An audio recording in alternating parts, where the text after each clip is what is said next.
Hello everyone and welcome back to India series. మేము ఇండియాకి వెళ్ళింది మంచి సమ్మర్ టైంలో, సేమ్ ఇదే టైంకి లాస్ట్ ఇయర్ వెళ్ళినాము. సో ఇక్కడ స్నోఫాల్ నుంచి డైరెక్ట్గా పీక్ సమ్మర్కి పోయినట్టు అయిపోయింది అండ్ మాకు వెదర్ అడ్జస్ట్ కానికి చాలా కష్టమైంది. అండ్ ఆ పిల్లల్ని ఎంటర్టైన్ చేయడానికి ఇంకొక పెద్ద టాస్క్, మెయిన్ ఇష్యూని ఎంటర్టైన్ చేయడానికి చాలా పెద్ద టాస్క్ ఉండింది. సో ఇవన్నింటికి కలిపి మా అన్నయ్య సజెస్ట్ చేసినాడు. అక్కడనే కొత్త వాటర్ పార్క్ అయింది, అంటే కొన్ని ఇయర్స్ నుంచి ఉంది కానీ ఈ మధ్య ఇంకా కొన్ని వాటర్ గేమ్స్ అవి రైడ్స్ ఇంక్లూడ్ చేసినారు. సో మంచిగా ఉంటుంది, సో పోదాము అని చెప్పి. So here we come to famous Subhash garden.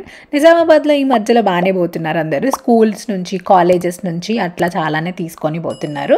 So ఇక ఎంట్రన్స్ దగ్గర అక్కడనే ఆగినప్పుడే వాళ్ళు ఆడనే మనీ తీసుకొని సీనియర్స్కో రేటు, పిల్లలకో రేటు, ఆబ్వియస్గా అడల్ట్స్కో రేటు, డిఫరెంట్ రేట్స్ ఉంటాయి కదా, అట్లనే రేట్స్ తీసుకొని అక్కడనే వాళ్ళే చేతికి బ్యాన్స్ వేస్తారు.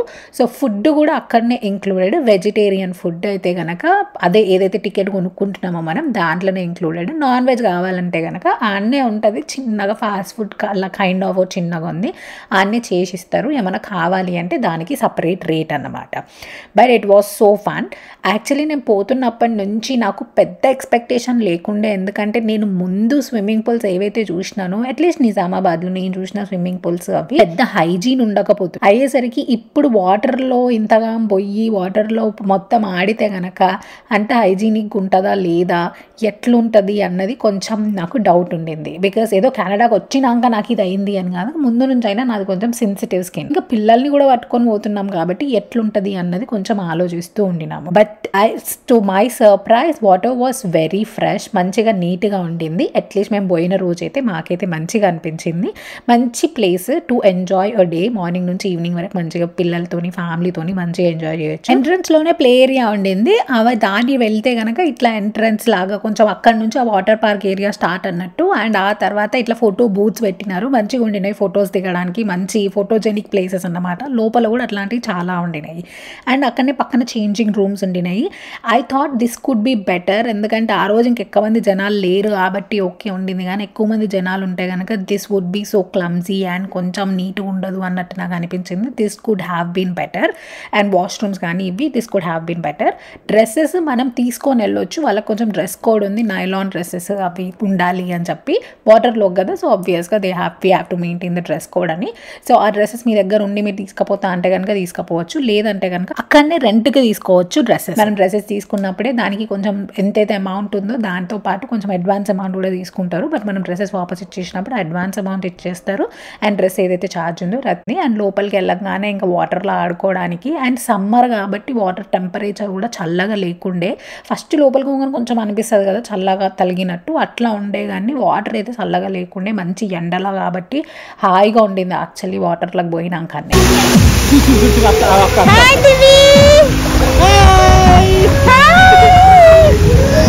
స్విమ్మింగ్ అన్నా వాటర్ అన్నా మస్త్ ఇష్టము, that is her favourite thing to do. So ఇక్కడ కూడా స్విమ్మింగ్ క్లాసెస్కి కంటిన్యూస్గా దాన్ని తీసుకుపోతూ ఉంటాము, దానికి చాలా ఇంట్రెస్ట్ కాబట్టి. సో ఆడ వాటర్ చూసి ఇంకా అది ఫుల్ ఖుష్ అయిపోయింది, అసలు ఎంత ఎగ్జైట్ అయ్యిందో. చాలా ఆడున్న అన్ని యాక్టివిటీస్లో అది చేసిన దాంట్లో ఇండియాలో ఉన్నప్పుడు ఈ వాటర్ పార్క్ అది అంత ఎగ్జైట్ అయ్యింది. అండ్ వాళ్ళ డాడీతోని స్లైడ్స్ స్టార్ట్ చేసింది పోవడము. చాలా మ్యూజిక్ ఉండే, యాక్చువల్లీ ఆడ ఎంజాయ్ చేయడానికి బాగుండింది ఆ మ్యూజిక్తోని, ఆ వైబ్ మంచిగా వేడి వేడి పైనుంచి తలుగుతుంటే కింద చల్లగా వాటర్లో చాలా బాగుండింది ఆడ ఎంజాయ్ చేయడానికి. కానీ ఇక్కడ నాకు పెట్టడానికి ఆబ్వియస్గా కుదరదు, కాపీరైట్ ఇష్యూస్ వస్తాయి కదా.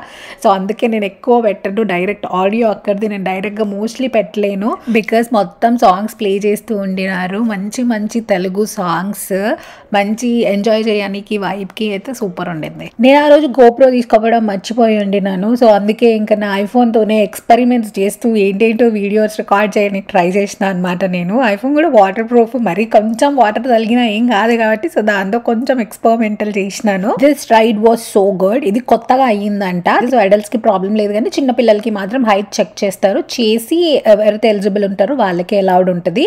మెట్లు ఎక్కిపోవడం మాత్రం కొంచెం కష్టం ఉండే, ఎందుకంటే చాలా మెట్లు ఎక్కిపోవాలి. But it was so much fun. I'm a kind of person who like such rides అనమాట, నాకు ఇష్టం అట్లా అలాంటి రైడ్స్ చేయడము. సో ఎక్కడన్నా కనిపించినా ఎక్కడ నేను వెళ్ళినప్పుడు ఉన్నా సరే నేను పక్కా ట్రై చేస్తా వాటిని, మంచిగా అనిపిస్తుంది. ఎప్పుడు ఇండియా పోయినా సరే మేము ఏదైనా మంచి ట్రిప్కి పోదాము అని అనుకుంటాము. అంటే ఇండియాదో ఒక ట్రిప్ అనుకోని కెనడా నుంచి పోయినప్పుడు, బట్ అక్కడికి పోయినాక ఫ్యామిలీతోని ఏదన్నా మంచి హిల్ స్టేషన్స్కి కానీ అట్లా ఏదైనా వెళ్ళి ఫ్యామిలీతో టైం స్పెండ్ చేయాలి అని అనుకుంటాము. బట్ రెగ్యులర్గా అయిపోతుంది. 2 months పోయినా సరే అసలు టైం ఎట్లా గడిచిపోతుంది అన్నది తెలియదు అసలు. I think every NRI can relate to this. ఎన్ని రోజులున్నా సరే మళ్ళీ లాస్ట్కి ఆగం అవుతూనే ఉంటుంది. ఎంత ప్లాన్ చేసినా సరే అట్లనే అవుతుంది. సో మాకు కూడా ఎప్పుడు అసలు ట్రిప్ కుదరలేదు. అయితే తిరుపతి ఇంకా షిర్డీ వీటిలో ఏదైతే తీర్థయాత్రలకి మొక్కులు కానీ లేకపోతే జనరల్గా దేవుడి దర్శనంకి పోదాం అనుకుంటామో అవి అయితే కానీ ఏదైనా స్పెసిఫిక్గా ట్రిప్ పోవడం మాత్రం మాకు ఎప్పుడు అవ్వలేదు. How do you guys plan? ఎవరైతే ఇండియాకి వెళ్తారో and how regularly you go? I want to know actually. అందరు ఎట్లా ప్లాన్ చేస్తారు? పోయినప్పుడు ఖచ్చితంగా ట్రిప్కి పోతారా లేకపోతే జస్ట్ ఇంట్లో టైం స్పెండ్ చేసి జస్ట్ అక్కడ ఫుడ్ తిని చేయడానికి ప్రిఫర్ చేస్తారా ఏంటి అన్నది let me know in comment. Satish కూడా స్విమ్మింగ్ నేర్చుకుంటున్నాడు అండ్ ఇష్యూ గెట్ సో ఎక్సైటెడ్ సతీష్ని స్విమ్ చేస్తూ చూసినప్పుడు. ఇష్యూ టంగ్ మీద చూస్తే మీకు ఒక దెబ్బ కనిపిస్తుంది. తనకి ఇండియా పోయినప్పుడు యాక్సిడెంట్ అయ్యుండే అన్నమాట. That was completely shocking thing for us. చిన్నది బట్ మాకైతే చాలా టెన్షన్ అయ్యుండింది. కార్ సీట్ ఇంపార్టెన్స్ ఏంటి అన్నది మాకు ఆ రోజు తెలిసింది. కెనడాలో కార్ సీట్స్ మ్యాండేటరీ. పిల్లలు కార్లో ఉన్నారు అంటే కనుక ఖచ్చితంగా కార్ సీట్ లోపలనే కూర్చోవాలి. అంతే. ఎంత ఏడ్చినా సరే ఎత్తుకోవడానికి ఉండదు. ఏడిస్తే కనుక కార్ పక్క కాపుకొని పిల్లల్ని తీసుకోవాలి కానీ మనం డైరెక్ట్ ఎత్తుకోవడానికి ఉండదు. పోలీస్ చూస్తే కనుక దాట్స్ బిగ్ అఫెన్స్ అనమాట. చాలా పెద్ద ఇష్యూ అయిపోతుంది. But that's the safest thing for kids. Car seats లో కూర్చోవడమే. ఇండియాకి పోయినప్పటి నుంచి కార్ సీట్స్ లేవు కాబట్టి ఇష్యూ ఫుల్ ఎంజాయ్ చేస్తుంది. ముందు నుంచి వెనక్కి తిరుగుతుంది, నిల్చుంటుంది, ఇష్టం ఉన్నట్టు చేస్తుంది. ఫుల్ ఎంజాయ్ చేస్తున్న విషయం అనుకుంటే మేము ఏడిపిస్తూ ఉండినాము. అట్లా నిల్చొని ఉండింది వెనకాల అండ్ సడన్ గా ముందేదో వచ్చేసరికి బ్రేక్ వేయాల్సి వచ్చింది. ఏదైతే వాల్యూమ్ ఏదైతే గేర్ ఉంటుందో దాని మీద వచ్చి పడింది.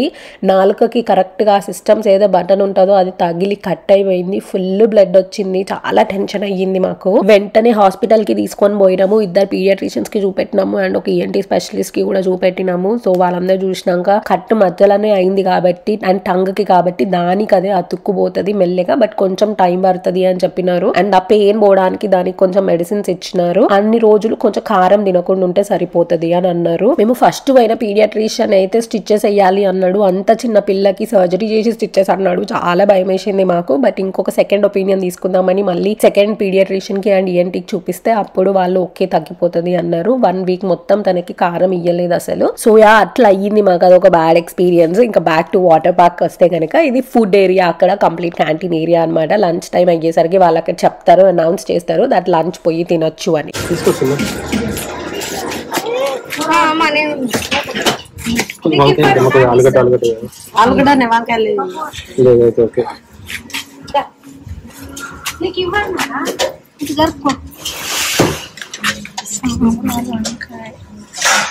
Basic vegetarian food, white rice, ఒక కూర, ఒక సాంబార్, ఇంకా ఏదైతే ఫ్రైమ్స్ ఉంటాయో అవి పెట్టినారు. పక్కనే ఆ స్టోర్ లో జ్యూస్ ఆర్డర్ చేసుకున్నాం మేము. అవన్నీ పేడ్ అనమాట. ఈ బేసిక్ ఫుడ్ అయితేనే ఏం ఛార్జ్ ఉండదు. అది ఇంక్లూడెడ్ ఆ టికెట్ లోనే. మేము చికెన్ మంచూరియా ఆర్డర్ చేసుకున్నాము. అది కూడా బాగుండింది. మా అన్నయ్య టేస్ట్ ఎట్లుందో చెప్పమంటే ఏదో టీవీ యాంకర్ లాగా ఆస్వాదిస్తున్నాడు దాన్ని తింటూ. అది ఒక పెద్ద మామిడి తోట యాక్చువల్లీ. ఎన్ని మామిడికాయలు ఉండినాయంటే అది అప్పుడే ఉగాది టైం సేమ్ ఇదే టైం లాస్ట్ ఇయర్ లో. సో మంచి కాయలు ఉండినాయి కానీ వాళ్ళు తెంపనియ్యరు. కొంతమంది కాలేజ్ పిల్లలు వచ్చినుండే, కాలేజ్ నుండి పెద్ద గ్రూప్ వాళ్ళు తెంపుతూ ఉండినారు కానీ అక్కడ పనిచేసేటోళ్ళు చూసి ఆపినారనమాట, తెంపనియ్యరు. అండ్ ఈ మామిడికాయలు ఇవన్నీ నేను ఇక్కడ మిస్ అయితే బాగా. ఎందుకంటే చాలా రేట్ ఇక్కడ కొనడానికి. మామిడి పండ్లు అయితే ఎక్క దొరకవు. ఈ మధ్యలో ఇండియా నుండి షిప్ చేసి కొంతమంది అమ్ముతుండ్రు కానీ టూ మచ్ కాస్ట్ ఉంటాయి. అండ్ మేము అక్కడ తినేసి ఇంకా తర్వాత మళ్ళీ వాపస్ పోయినాము వాటర్ లో ఆడుకోవడానికి. అప్పుడే ఇది రెయిన్ డాన్స్ కి స్టార్ట్ చేసినారు. మ్యూజిక్ పెట్టి వాటర్ షవర్ లాగా అనమాట రెయిన్ డాన్స్ కి.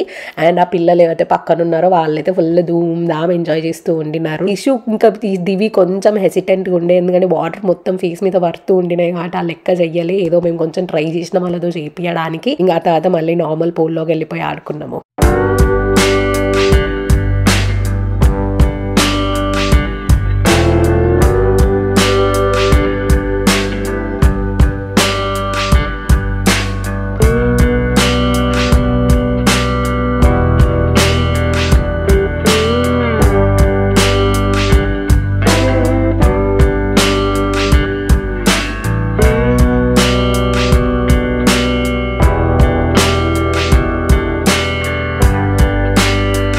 రోజు ఒక 2-3 ఫ్యామిలీస్ కూడా వచ్చినుండిండ్రు.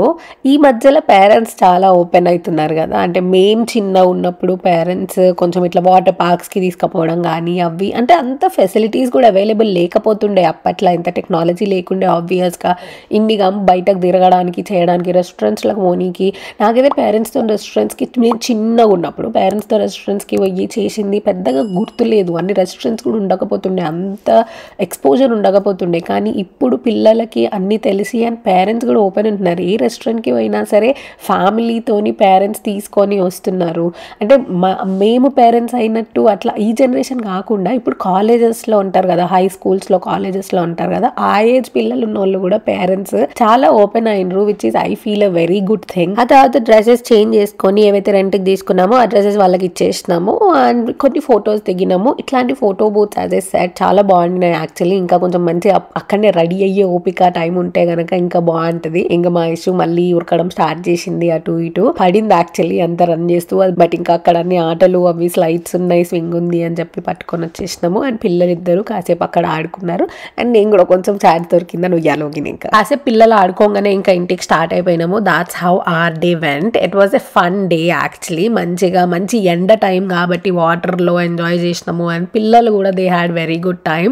అండ్ ఫుడ్ అవి కూడా అక్కడనే ఉండే కాబట్టి ఇంకా బయటకు వెళ్ళి ఫుడ్ కోసం ఎత్తుక్కొని అదంతా ప్రాబ్లం లేకుండింది. Hope you like this video. నచ్చి ఉంటే వీడియోని లైక్ చేయండి అండ్ ఛానల్ సబ్స్క్రైబ్ చేసుకోవడం అయితే అస్సలు మర్చిపోకండి. నోటిఫికేషన్ బెల్ కూడా రింగ్ చేయండి సో దట్ నేను నెక్స్ట్ వీడియో పెట్టగానే మీకు అలా నోటిఫికేషన్ వస్తుంది.